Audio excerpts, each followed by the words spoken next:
స్వాగతం.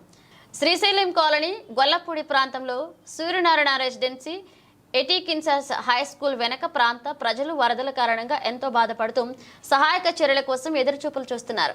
సూర్యనారాయణ రెసిడెన్సీ ఏరియాలో కరెంటు లేక, ఆహారం, త్రాగునీరు లేక ఇబ్బందులు ఎదుర్కొంటున్నారు.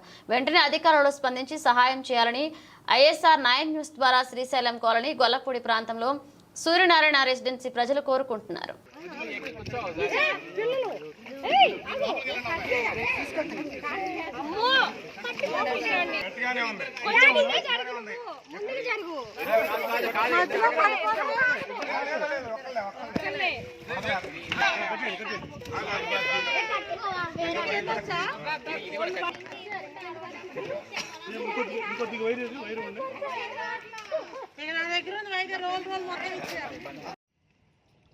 అందరికీ నమస్కారం అండి. మేము ఇక్కడ గొల్లపూడి శ్రీ సూర్యనారాయణ రెసిడెన్సీ శ్రీశైలం కాలనీలో ఉన్నాం.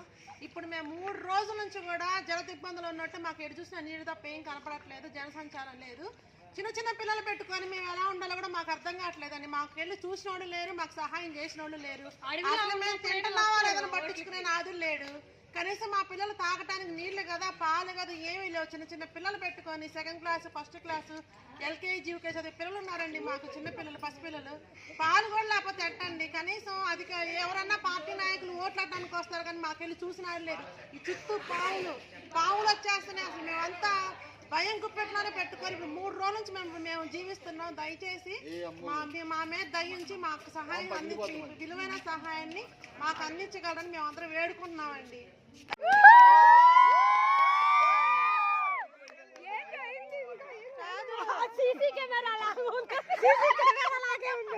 మేమందరం మాకు సహాయం చేసేవాళ్ళు లేక మేమే పడవ తయారు చేసుకొని మాకు మేమే మనుషుల కోసం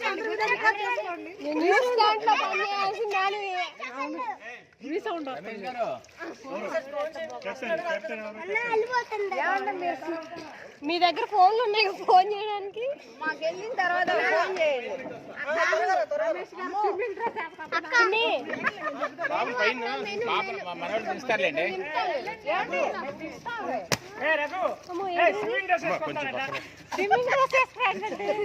గోవా బీచ్ లోకి ఇప్పుడు ఎగ్జామ్ చూడడానికి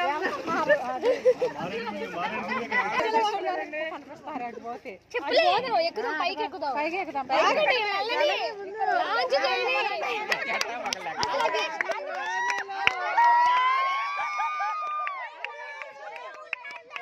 అసలు ఎందుకు చేశారు? అట్లా నడవడానికి